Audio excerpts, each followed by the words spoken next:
I'm tired of being the invisible man. The invisible man.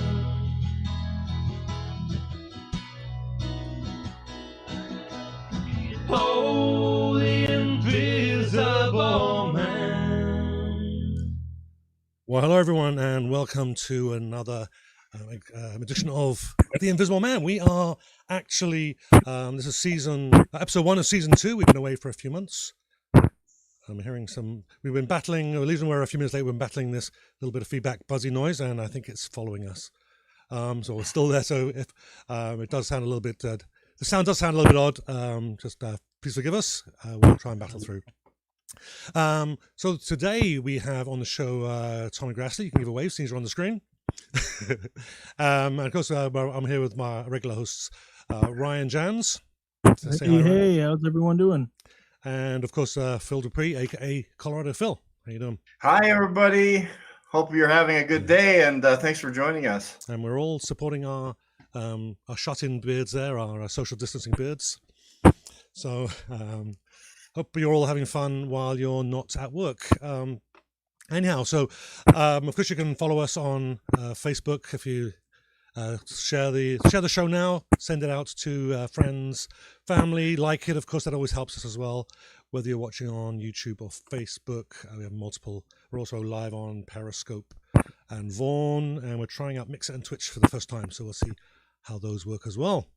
Anyhow, so who's Tommy Grasley? Well, let me see. I've got the introduction prepared. So Tommy Grasley, aka Tommy Gunn, is a recording artist and producer. He grew up in a steel town in Ontario, Canada. He is from a successful, musically inspired family. His home was loving, creative and musical. However, it didn't last long. His family broke up and he spent the next 15 years fighting his way through life with anger, fists, vengeance, drugs and alcohol. At 33, Tommy turned his life around, raised a family of his own. In 2007, he wrote his first album, Unleash the Hounds, which charted number 7 in Australia and had success in the UK. Tommy has created a more positive life for himself. His next album reflects the world around him. It tells the story of his life, moving from hate to love. His album, I Believe in Love, was released on February 14th. Was there a better day to release it? I don't think so. Tommy Gunn has emerged, and this is his best work to date. Tommy, thank you so much for joining us. It is a pleasure. Thank you. How are you doing? Thank you, Bill, Ryan. Thank you all, and of course your fans and my fans. Thanks, Indeed, a lot. Indeed. Actually, we just want to shout out to Amy Goldberg has joined us on Facebook. Oh, that's my lovely wife. Oh, hello. There you go. That sounded familiar. Okay, welcome aboard, Amy. Hi, Amy. So, I want to correct you quickly. My name is Tommy Grasley, aka Tommy Gunn. So no problem. Just wanted you. A little bit of pronouncing now. Yeah, we have a street called, I think it's Grasley in Winnipeg, so apologies there. No problem. And I'll blame my accent. Right. We'll blame your accent too, buddy. Don't worry about it. So, Tommy, you were, as we kind of mentioned, you were in the intro there, you're from a musical family. What was life like growing up as the son of a musician? Well, it was very interesting, I must say. My dad, he pretty much did music full time. Rarely had a job, like a standard job, traditional job. He was just right into music. So, it was really interesting because a lot of people came to our house and, I met a lot of interesting people. And, of course, the band would rehearse there and everything. So it was a lot of fun. Okay, well, as you know, I just dropped something. Sorry, as you know, I'm a musician as well. Actually, both Ryan and I are in a band called It's All in the Mind. We both got kids. My kids are a bit older, and they have shown little, if any, interest in my music. And even the music scene, I try to introduce them to musicians as well, seem to be unfazed by it. I was kind of wondering, what reaction do your kids have to your music? Well, they both love music for sure. My son plays drums, and he's since let them sit for a while. And I did the same thing. Let's sit, go back. Let's sit, go back. But he's put it down for a while. But interestingly, he's on the first album, Unleash the Hounds. Jeffrey plays drums on a track called No Justice, Just Us. It's my son on drums and my father on sax. So 3 generations on that song. It was a lot of fun. Yeah, nice. Yeah. So, when did you start actively making music? Well, I started playing guitar when I was 15. That's when I learned guitar. And, you know, I've been playing around just for my own enjoyment until about 2007, when my kids were old enough to do their own thing. They didn't really want to do anything with their parents anymore. I went right into my music and writing. And so that's when I wrote the first album. Nice. Yeah, actually, we have that in common. I was about 15 when I started playing guitar as well, and for much the same reasons, I think. I just locked myself away for about a year, and then by the time I was 16 and a half or so, I was performing. So you just kind of, just that friend that's kind of stays with you all your life, right? Definitely. Now on Facebook, I tease everybody that you have many connections to great musical artists, and you even have one in your own family. Can you tell us about that person? Well, sorry, can you repeat that? Sorry, you were cut out again. My mom's side of the family, my cousin is Rod Stewart, and so it's actually my second removed. It's my grandfather's cousin, actually. Okay. But I met Rod in Toronto on Yorkville and Avenue Road, and talked to him, and we met his son in Los Angeles as well. So, but you know, those guys, you know, he's a superstar, and it's really hard to get in touch. So busy. Yeah. Yeah, he's a really seemed like a really nice guy. Yeah. Yeah. My exposure to Rod Stewart is just the handful of singles that broke through. But yeah, I was always wondering how these people are in real life, because we know we're salt of the earth people, but you never know about the big guys, right? It's funny you should say that, because Amy and I were in Los Angeles for 6 weeks, and I wrote a song called Everyday Stars. It's going to be on my next album, which I'm going to record in Los Angeles. You know, it's about how, you know, people are people, man. And, you know, everybody goes for their coffee in the morning. Everybody has breakfast. You know what I mean? So they were everyday stars, and nobody was bothering them. Everybody was doing their thing. But I met a lot of people there that were really stars, like, you know, Paul Stanley, Gene Simmons, you know, like these kind of fellows. I had a conversation with Gene for about a half an hour on camera. Of course, he always has a camera crew around him. But yeah, it was fun. It was a lot of fun. Yeah. Los Angeles seems like my home. Yeah, that's nice. You've also been collaborating with a lot of people that have connections to some big bands. I mean, you even go as far as the Beatles and Led Zeppelin. Well, you see, that's my really, that was connecting with a friend of mine, Michael Weckerly, who bought the Alma Combo in Toronto and sunk a ton of money, millions into it. It's going to be like the bar in the world. It's really something. But he brought on Eddie Kramer to design it. Eddie Kramer designed a studio in New York City called Electric Lady Studio for Jimi Hendrix, and he also recorded all Jimmy's stuff. He did a few Zeppelin albums, a Stones album. He did All You Need Is Love by the Beatles. And I was fortunate enough, I had Michael on my new album. He plays harmonica on a song called Richard I wrote about King Biscuit Boy, who actually was Keith Richards' favorite harmonica player. Oh, okay. So it was kind of, I gave him a King Biscuit Boy t-shirt, Eddie, and Eddie Kramer produced one song on my album called Richard. So it was really fitting. And what a genius. Like, he came into the studio, he tweaked the whole studio. Every unit, he tweaked it, and they were running around taking pictures of all his tweaks and everything. Yeah, it was great. Great experience. Okay. So how do you go about starting a collaboration? I mean, from a creative point of view, I know that some people I've worked with, we can come up with some magical stuff, and other people, it's like talking to a brick wall and working with a brick wall. How do you go about getting that connection with someone? Well, fortunately, my father's side, my father was, you know, his legendary sax player, Sonny Del Rio, who played with Crowbar. He played with Ray Materick. So all these people became my friends, and so I reached out to them, and via Kelly J. Unfortunately, he passed away this year. We lost a lot of greats, man. Nick Blagona mixed and mastered my album. He did every Deep Purple album. He passed away as well, but he mixed and mastered this album. It's fabulous.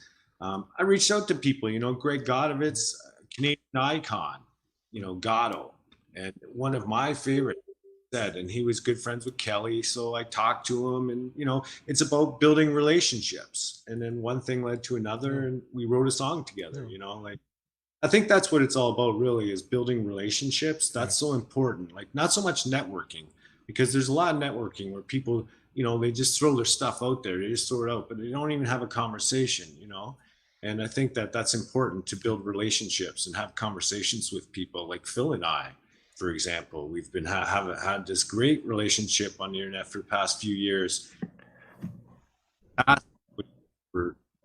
So you're cutting out. I think you've cut out completely there. How about now?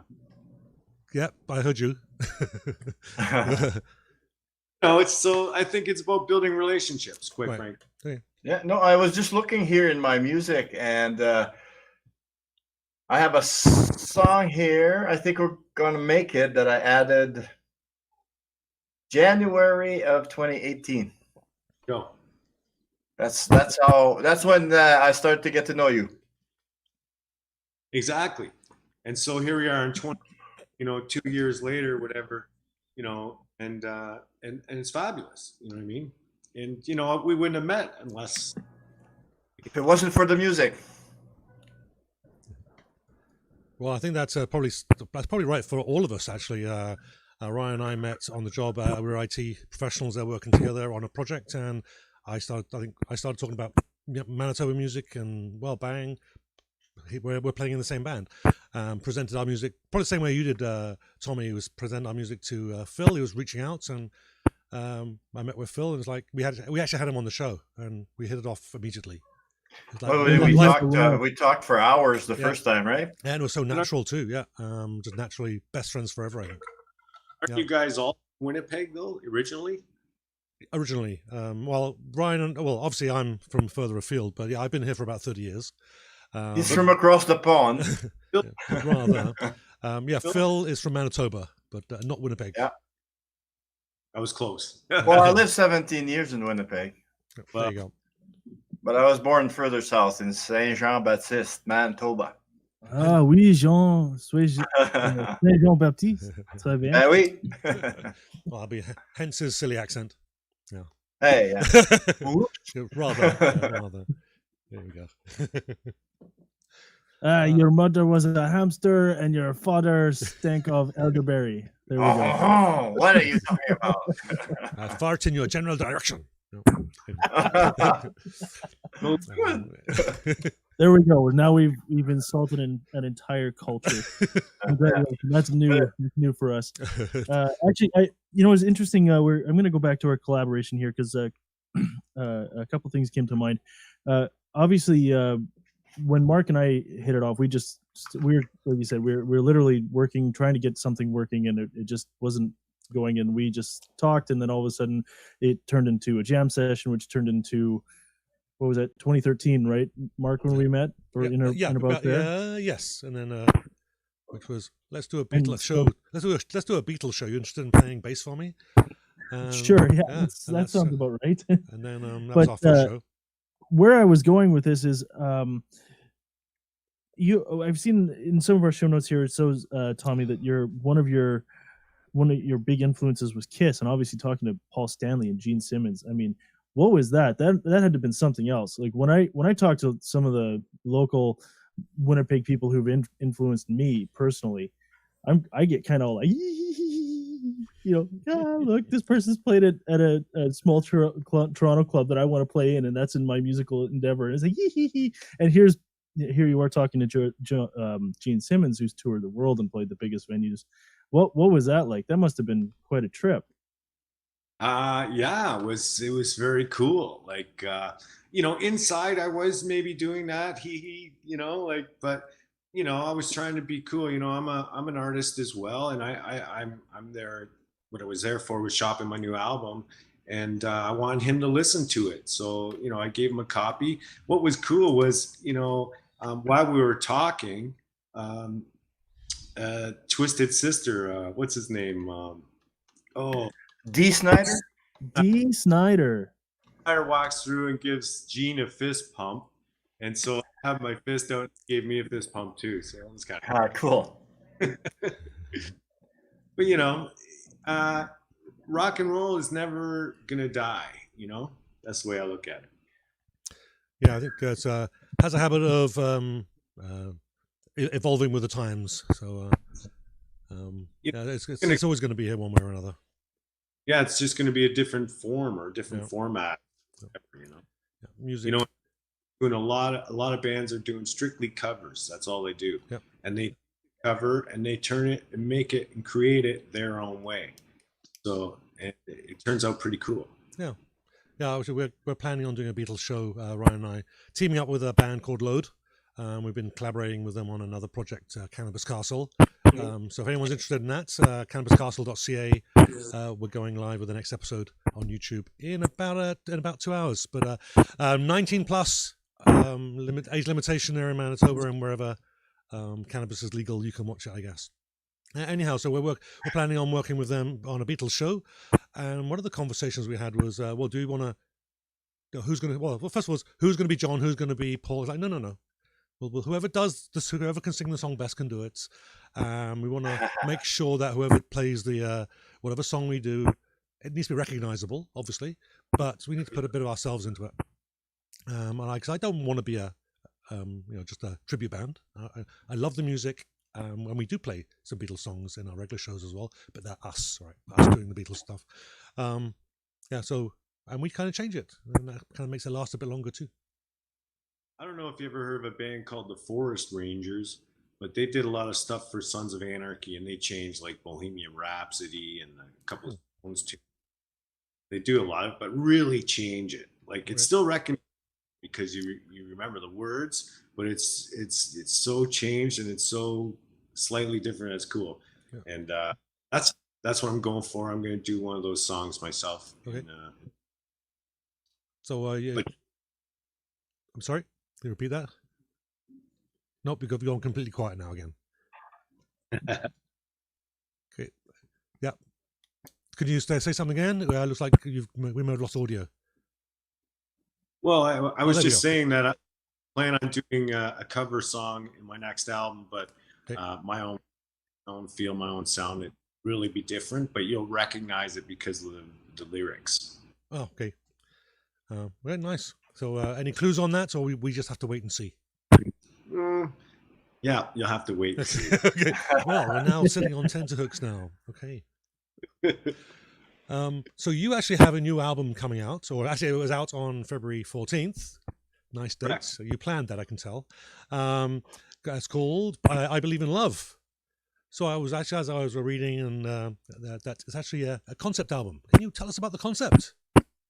Yeah, it's a concept album. It goes from hate to love over 4 genres of music, and it's 35 minutes start to finish. That's the experience from start to finish. That's the way it's meant to be heard. Okay. And then after you get that first experience, then you can go and pick your favorite songs or whatever. But the flow, the way it flows, it's 35 minutes start to finish. That's the concept.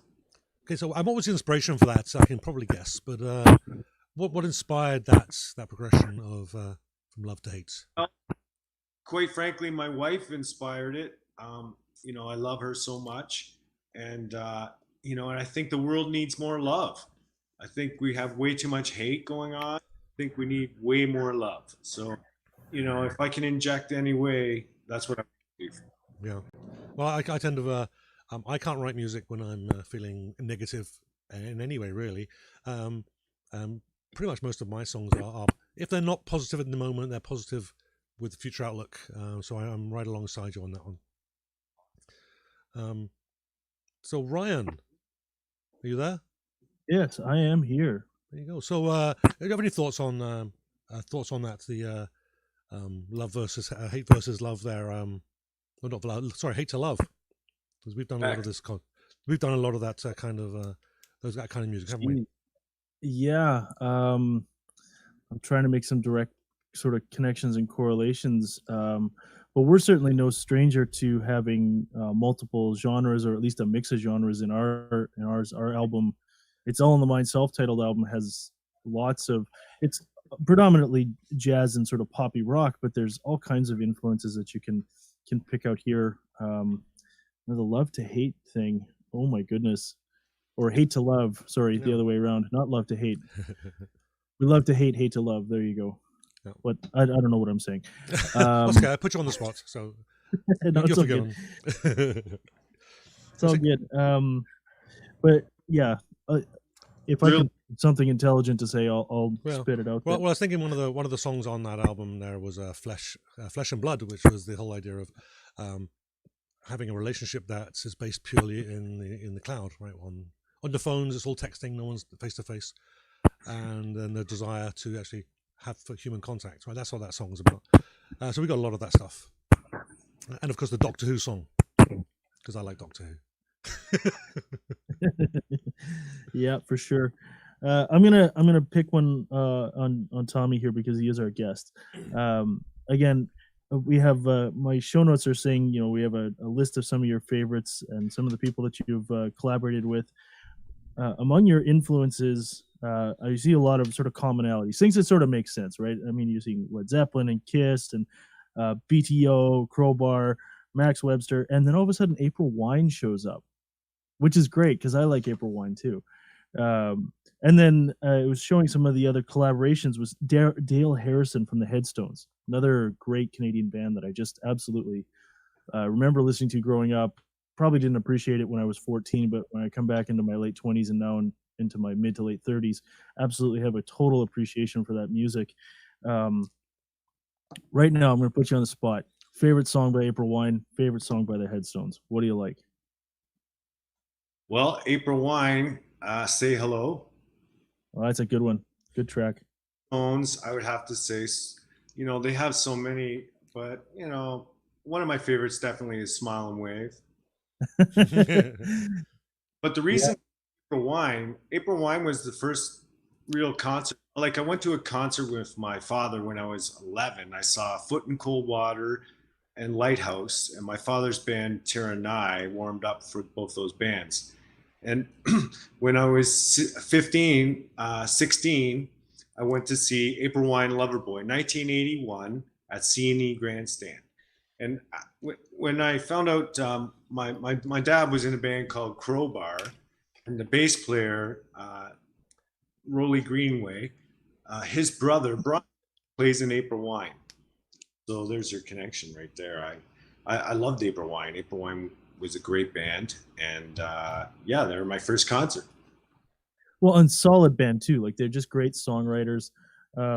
The one song that I absolutely love by April Wine that I could listen to anytime, Rock and Roll is a Vicious Game.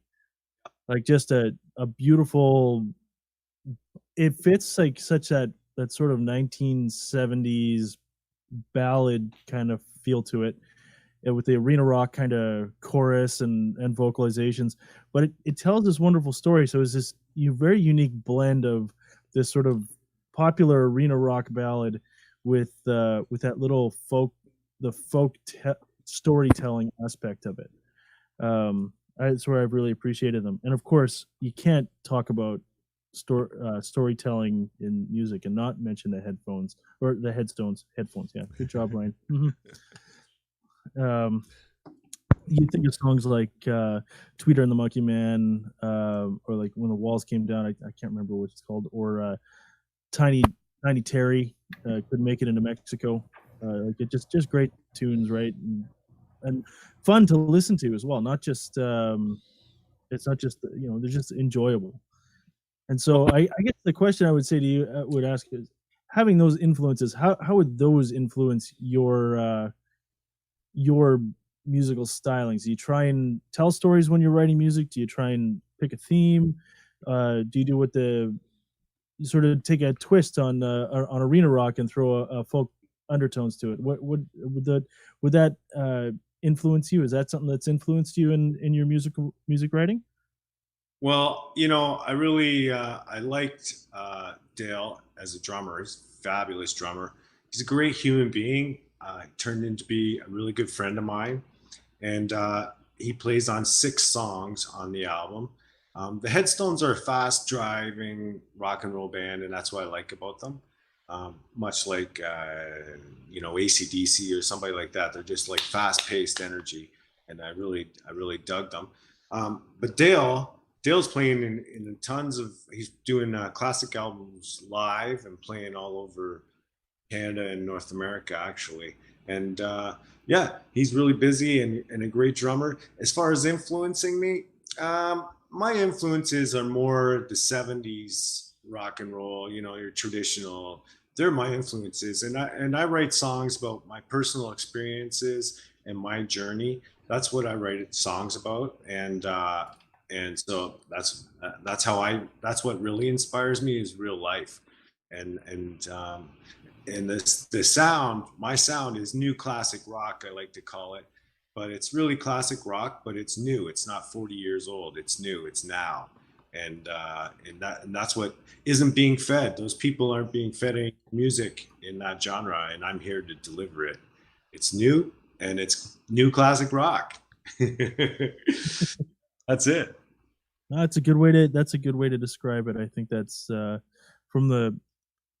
Now, I usually try and Google and do as much research on here as much as possible. I don't see a release for your new album on Google Play. Is that something that you're not going to go the digital route? You want to try and sell more physical media, or it just hasn't been released that way yet? Well, it's on iTunes and it's on Spotify, both of those streaming, and it hasn't hit Google yet, but it's available for download on my website, TommyGrasley.com, and also at CD Baby, and I'm sure it'll be there soon on Google. But right now, I think the main 2 are iTunes and Spotify, and those are the ones I'm trying to hit as far as letting everybody know where I am digitally. As far as the hard physical copy, I'm going to do a live release, and when I do the live release, that's when I'll have the tour.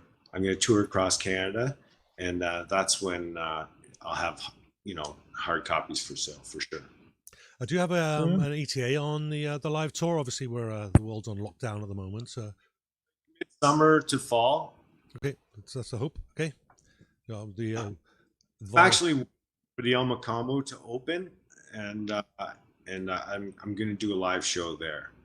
Okay, sounds good. Yeah, let us know, and we'll absolutely help you promote it. Yeah, they'll probably start the tour. So, okay. While we got that screen up, I just want to put on the screen here Tommy's contact information just for everybody. Get that out there. Probably should have got that out there a little earlier as well. TommyGrasley.com. Pretty much links to everything there, I think. A little bit of background on you as well, and some links to some videos. Twitter, Tommy Gunhound. Facebook, you can find him as Tommy Grasley or Tommy Gunn, all in uppercase, no space. Because there actually are quite a few Tommy Gunns. I made the mistake of putting a space in, and you're not the first one. You're not the first one if you leave the space in. Or the box. Yeah. Actually, in Los Angeles, I'm porn star. Okay, yeah, you've completely that last couple of sentences were completely quiet. Oh, how about now? Do you hear me now? You're good. Yeah, when Amy and I were in Los Angeles, we were supposed to hook up with Tommy Gunn, the porn star. Okay. And there's Tommy Gunn, the boxer. There's a lot of them. But for me, that's why I say it's all capitals, all one word. There's only one Tommy Gunn with all capitals, one word. Or just one. Yeah. That's probably the best way to keep it, just keep it separate there too. Yeah, if you put it all capitals, all one word. Yeah. If you do anything else, then you get a whole pile of other people. So wait, there's a porn star by the name of Tommy Gunn? Yeah. Does he sing too? Not just a porn star; he's a movie star too. He actually was in Sons of Anarchy as well. Oh yeah. No, that was a good show. Watch it. So say hi, Tommy.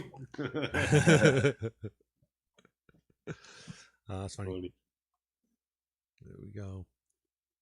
So Phil, I think as you're back there, let's maybe can hand over to you. But first, we need to have your theme tune and titles, or your title sequence to be run. Give me a sec. Here we are. All right, roll it. Oopsies, I skipped ahead just a little bit there. No retakes, no redos. Yes, it's time for Phil's free for all. So, what do you have for us today, Phil? Hey.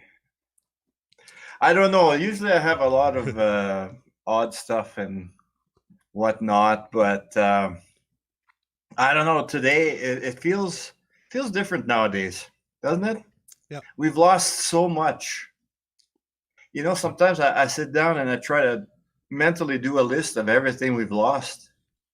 It started with the NBA, the NCAA, the March Madness, Yep. then NHL, and then everything cascaded. How's that affecting your day-to-day, Tommy? Well, we're self-quarantined. You know, we're being socially responsible and trying not to have any contact, keeping 6 feet away from people. You know, it's affecting us for sure. And like, you know, the longer this is going to go on, I think it's going to affect people even more. And, you know, desperate people do desperate things, I suppose. Super creative. And being super creative. Yeah. Well, that's, you know, have you done any live Facebook mini shows lately on social media at all, or? No, Because I'm seeing more and more and more artists do that. yeah, well, you won't see me do it because my sound is a 5-piece band, and you know, I want my sound to be my sound. I don't want to. I'm not unplugged. I'm never unplugged. It's plugged in and in your face. So, So I guess we're not going to sing "Love Conquers All" together, huh? you can play it though, you know. Oh, I love playing it on my show. That's for sure. One thing I was going to ask too. I guess it's the same in Toronto as elsewhere, right? All the bars are closed. Yeah, and I apparently there's like a fine if you open. It's like I saw that. So yeah, everything's shut down. And I thought it was interesting how it started off with if it was groups of 100 or more, no more. Well, Then at 50, now here it's 10. and only the bare essentials are open. You know, the grocery store, the hospitals, the liquor store. Those are the bare essentials. Yep. I agree. Yeah. Although actually, our local one was saying that they may even go down to just the drive-through, and there was even threats of them closing too. So Agreed. yeah. But I was shocked when Tim Hortons announced the no more sitting inside and bitching about COVID-19, right? And I thought this can't be. And then it was McDonald's. That's just what I'm saying. Like the list of things. Growing up, did any of you guys ever think we'd be living this stuff? Well, this is once in a lifetime experience, that's for sure. Yeah. Once in a lifetime. Yeah, it's actually really spooky going out and just because I live not far from middle of downtown. I had to go through downtown to go everywhere, and it would usually take me about 20 minutes to go pick up my wife at work, and I'm doing it in 10. It's it's ridiculous. It's great. Don't get me wrong, best driving ever, but yeah, it's like a ghost town. The whole city's like a ghost town. Being from England, do you drive on the wrong side of the road still, or? No, on the in North America you drive on the right side. On England they drive the correct side. Yeah, we touched briefly on that. Like, if there are, I don't know what your views are, Tommy, but I've seen a UFO years and years ago. Wow. Not up close, not in detail, but I seen what I seen, and lately I'm thinking, you know what? Wouldn't this be a good time for them to appear? Or are they too scared of us? I don't know. But, you know, it's so surreal, the whole situation. To me, that's why I don't have a lot of my usual, you know, fluff stuff to go. Because I don't feel, I'm not feeling it these days. I'm thankful, though, for, hey, look, I can see Ryan's What you got there, man? The what now? What? Hey? I was trying to read your hat there. Oh, it's a Toronto Blue Jays hat. Oh, well, I got a Winnipeg Jets one. Yeah, Hey, the sorry. Jets were doing good too, right? How about the Leafs, Tommy? How are the Leafs doing? Not go there, Phil. well, did the postponing or pausing the season help the Leafs out, or? Oh, time will tell, I guess. Eh? Yeah, like, and can you imagine when they hit the restart? I know. I've been waiting for so long for the Leafs to win. Honestly, long, tired road. Right. And the way I understand it, the Winnipeg Jets had who did they play last? They won 4-2, and I think the talk was they're going to be the wild card or something. Wow. That they had made it, and I was like, over here in Colorado, yeah, Jets go, right? And then poof, everything got unplugged. Yep. That's what happened. That's crazy. It is. Crazy time. But real. It's real, right? It's real, and it feels unreal. You got to wonder what's ahead yet. How long is this going to last? Right. Well, based on the swine flu, there was like several months of infections, and then it died down during the summer, and then it flared up again in the fall. So if we're looking at the same thing, we may end up if we don't keep the social distancing, at least being a bit more careful about touching and stuff and being too close to people, we may end up with going through this again once the weather gets cold again. Well, yesterday on the Colorado Phil show, I had both extremes. I had a story about the kids, or not yesterday, this week, I guess, at some point. Those kids doing spring break, congregating on the beaches. That scared the hell right out of me, to be quite honest. And on the other hand, the authorities didn't stop this ahead of time. Is something I noticed. And did anybody get sick? That's the question I want to know. Yeah. Yeah, actually, there was somebody who got sick. There was I can't remember what province the kid's from, but he was from. It strikes me he's either from Ontario or Quebec. They just went down there and he's sick, and now he's actually hospitalized because of it. So he's decided to come back and say, "Oh well, you know what? We should take this stuff more seriously." And it's like, really? Come on, man! Like the entire world's shutting down. You decide to go party like it's the end of the world. It's right. The video that I saw this week, it starts with a young adult, we'll say. Right off saying that if I get COVID, I get COVID. It's my business. And I'm thinking, dude, it's not your business. You don't know what you're saying, because, and what if he turns out to get this disease? Well, and how many did he give it to?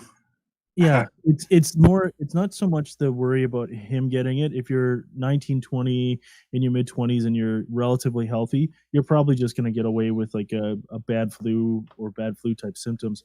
But how many people are you exposing, and how many vulnerable people could you be exposing, right? And there's just so little knowledge on this particular strain that nobody really knows what could happen, right? You could be 20 and it could kill you. So it's that kind of recklessness that just makes you smack your head and be like, come on, man, like, stop. Yeah. Not to mention all the things that they're running out of. Like for all the testing they're doing, they're running out of Q-tips. There's not enough respirators for right. Like there's all these things that they didn't realize till now it's happening, right? And yeah, now it's too late. So it's good to be socially responsible and squash that curb and bring it down for sure. Oh, definitely. Seems like California and Florida are having a hell of a time. Yeah. A lot of other places too, New York and. Well, I heard that they're looting in California, LA. Really? That's what I heard. Yeah. Not totally surprising though, considering what we've seen so far. Everybody's got guns. Yeah, fuck. Oh, pardon me. Yeah, don't. Yeah, you don't have to mention it. There was a lot of people buying for the first time out in Colorado. Sold out in Los Angeles. Oh, yeah, is that right? 900 in one day. Ooh. Wow, Yeah, one store. It's that great. is, yeah. So music, right? Uplifting, eh? Well, Yeah. Oh, and here I'm touching my face. There we go. Um. it's gonna take a lot of love, that's for sure. Oh, definitely, definitely, and hopefully, not a lot of those young kids we were talking about. Not a lot of them learned the real price of what we're going through. You know, because that's one hell of a lesson to learn. And I was saying I had that extreme on the show, and then I had the extreme yesterday on the show. I shared it because yeah, it was COVID related, and I try to stay away from that as much as I can. But it's in every story practically. But I had a story, and I thought this is a beautiful story of a woman who gave birth in the toilet paper aisle at Walmart. Wow. You know, in the middle of the empty shelves. Her water broke, and she delivered a baby there in that aisle. And I couldn't get through the story without crying. That's crazy. You know, you got the two extremes. You got these kids literally playing Russian roulette with their lives and the lives of their families when they go back to where they're from. And then you get the baby born, and you know, after everybody has cleared the shelves, panic buying and stuff like that. That's so, I don't know. To me, it's a big I don't know. Seems What's that, Tommy? so strange. Yeah, yeah. Maybe it's me. Uh, Uh, so in Winnipeg or in Toronto, they're not telling you that you have to shelter in place yet, or Well, no, we're getting we're being told to do social distancing. Just keep away. Only go out when you need to. So you're nothing really formal, but just yeah. I think it's pretty much the WHO recommendations. Follow those as kind of what we're being told. I got told we have to stay inside, tune into the Invisible Man show, and you'll be all right. You will be better That's than right. all right. Better That's than right. all right. Yeah. Yeah, I think also we're hearing just keep your circle of the circle of friends that you're mixing with very very small. So so then you're not mixing with the people that you know you rarely do, and it'll keep the slow down the spread and keep that curve nice and low. It's only rock and roll, but I love it. Yeah, there you go. What do you But I bet you there's a lot of musicians. Also, not only me that I can't believe this is happening, but you guys are musicians.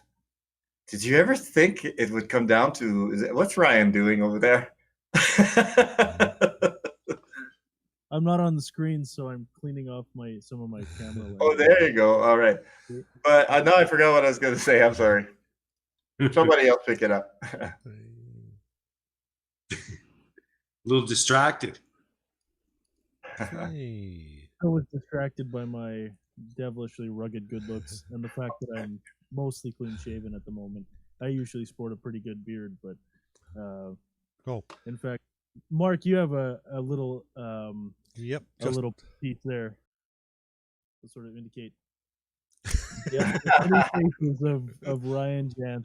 In fact, that showed up. In fact, this is probably a great segue because there's a question I can get a chance to ask Tommy. That actually showed up in one of our music videos. Mark does great animated videos. All the animation that you see on screen and the swirling background behind him, the little vignettes, and even seeing Phil there with his little intro. Mark does all that stuff, and it's he seems to absolutely love it, and it's very painstaking. So now here's where the segue comes in. Shooting a music video, because Tommy, I did find a few that you've done, And we've done some work, as we had mentioned, with the band Load, and had done some, because obviously I've shown that I like to do photography, and have done some videography with Mark and some other folks. Collaborated with Load on the Cannabis Castle. What can you tell everybody about shooting a music video? Because if it's anything like the stuff that we've done for either our videos or stuff, it's a labor of love, is basically how is best I can describe it. Now, has that been your experience shooting music videos, or has it been relatively pain-free? Well, I mean, it's all about your attitude, you know. Like I go at it having fun, and it's always been a fun experience for me. There's never been any pain. It's always been fun, and you know, I think that's it actually shows in the videos. Yeah, I particularly enjoyed the Hounds of Hamilton video that you guys put out. That was a great video. It was. Now, you had mentioned that your dad. No, obviously your dad was playing on that, because I saw him playing sax. Was your son playing on that in that video, or is that somebody else? Yeah, it wasn't my son. And Kelly J was in the video, and so was Tom Wilson from Junk House. I don't know if you remember Junk House, but or Blackie and the Rodeo Kings. That's Tom. And Tom is a fabulous friend, and he was in the video. And my dad and Kelly J, who just passed away, is actually wearing that big Tie Cat jersey. That's Kelly, big man. My son was in the video though. He was driving the car. He was the passenger. His buddy was driving that yellow Roadster. That was actually my son in the video. But not. Oh, all three generations did make it in, just not all playing together. Yeah, on that song. But on No Justice, Just Us, it's all three on that. My dad and my son and myself. Right on. Yeah, thank you. Okay, so I've got a question for you, Tommy. But first, I just want to shout out to the audience there, because Amy Goldberg's been with us since the beginning. I think if I'm pronouncing this right, apologies for mispronouncing names, but Ray is a Bolin. Hi, Ray. Sorry if I've completely butchered your name. Oh, sorry. Can you repeat that, Tommy? The bass player in Tommy Gun. Oh, nice. Ed Martin has joined us as well. So, hi, Ed. Thanks so much. Pauline Santoro, who's with us pretty much every show. So, it's nice to see you, Pauline. And Kevin Bonner. He actually has a question in addition to my question. But where does this Tommy guy come from? So, you want to? He's asking where do you come from? What's your background? Oh, I come from Hamilton, Ontario. Blue collar workers, baby. I was born and raised in the Hammer. Nice. So my question is actually with one of the other videos there. Love Conquers All. I've actually watched that several times. And I wrote a question down there, and I think I've answered it myself. But it looked like some of those people you kind of just bumped into on the street and got them to sing along. Was that all planned, or was there any improvisation going on there with different guests coming on? No, that was all planned. Okay. I don't know if you saw the guy going like this, but that's my brother-in-law, Harris Goldberg. Okay. He wrote Deuce Bigelow, Male Gigolo, and Master of Disguise. Oh, okay. The Paddle, and he's fabulous. Nice. That's my brother. That's Amy's twin brother. Oh, okay. And, yeah, he was a lot of fun. We did that in LA. Yeah, it was a lot of fun. Yeah. Yeah, because it kind of looks like, how did you get that kid to just jump in and sing along too? We shot that actually in Toronto at the Eaton Center. Okay. And he's a real ham. He's going to be a star someday, that kid. You watch. Yeah, definitely oozing with confidence for sure. So where did you film that video? Was it in more? Obviously, it was more than one location. You were in a couple of houses there, and yeah, we mostly did it in Los Angeles, Rodeo, and in Beverly Hills mostly. And how did you film it? It looked like that was maybe some camera shot, because you had the camera up long ways, or the phone. The whole thing was done on like an iPhone. So okay. iPhone. Yeah, you know, I think they got great cameras, man. So, you know, I don't think you need to get a huge production, especially when you don't have a huge budget. Yeah. I wasn't sure. I guessed the phone on a couple of them, but yeah, the quality on those other ones. I think the only challenge from having done a few videos with the phone myself is just keeping it still. That's the. Otherwise, the phones are excellent. Yeah. It was really Amy and I having fun, but yeah, I really wanted that video just to create awareness for the album, mm-hmm. and the album obviously. So, but it was a lot of fun for sure. That fun was oozing from that video for sure. And the message is never been more important. Like love does conquer all. So to get through these times, I think if we just love each other and be socially responsible, we'll get through this, no problem. Yeah, and that's kind of been my philosophy too. Is let's all help each other. Particularly as musicians, we're all poor. Let's all be poor together and have some fun. And we can push each other. Which is the foundation of this show is let's see if we can. Push people up and help people up the chain rather than using them to climb up. Yeah, and love does conquer all, and it does help us everyone rise up. I'm so into that, Mark. You hit the nail on the head. Yeah. And the biggest commodity is not money; it's time. And I really appreciate you guys and your time to help me today. And so for that, I say thank you. Yeah, you're absolutely welcome, and thank you for coming on. Real pleasure having you on. It was a pity that we could have just had a bit more time to fix the sound issues, but next time. I hope there will be a next time. Definitely, next album for sure. And while we're talking about albums, I just want to say once again, I Believe in Love. It's available on Spotify and iTunes now. Search for Tommy Gunn, no space, all uppercase, and you shouldn't have a problem. And watch out for those porn sites, right? Yeah. Or have fun. and if in doubt, if you go to TommyGrasley.com, you'll see at the bottom there. There absolutely are links for all of Tommy's music and the videos and everything else.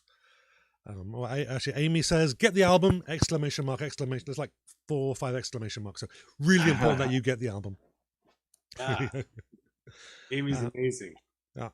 And there you go. And if you want to get hold of Tommy, then here's various ways you can get hold of him and follow him. TommyGrasley.com, on Twitter, Tommy Gunhound, Facebook, Tommy Grasley, or Tommy Gunn, all uppercase, no space. Instagram, Tommy Gunn Love, and of course another link there to the website as well, /videos. So I think that's probably a good place to say goodbye. We've been going for about an hour, give or take. Any final words, Tommy? I love you all, and I'm sure they all love you as we do. Ryan or Phil?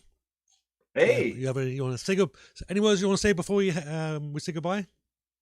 Well, I gotta say I agree with what you guys were talking about there, and I want to encourage people to, well, obviously tune into my show as well, but oh yes, let's get that up as well. In all this madness that's going on, I think we're blessed to have musicians that still put out music. And I have that music now, and I play it on the show a lot. I play Tommy's music. I play music from all around the world, right? And I think people should really make an attempt to listen in and then look up those artists. That's what I say a lot on the show. Like, I post every hour and I tag the artists who I played. And there's 2 reasons there, because I want the artists to see that I played them, and hopefully they can share the link for that hour and have people listen to the podcast. But I want people to look up these artists, especially nowadays when there's nothing going on. Like, you won't catch Tommy Gunn rocking an arena right now, right? Or a bar or any place like that. And not only him, it's all in the mind, Ryan and Mark. Look up the artist and jump up on their page and say, hey, I love your music, whatever. Just encourage people. I don't know. There's a lot of emotions in me about what situation we're in right now. Yeah. And I don't know. I think if we are originally from Mars and we came here, we got to stop fucking up. That's all I'm going to say. Yeah, we sure. really got to stop fucking up and start listening to Tommy Gunn and Love Conquers All and work together, look out for one another and stuff like that.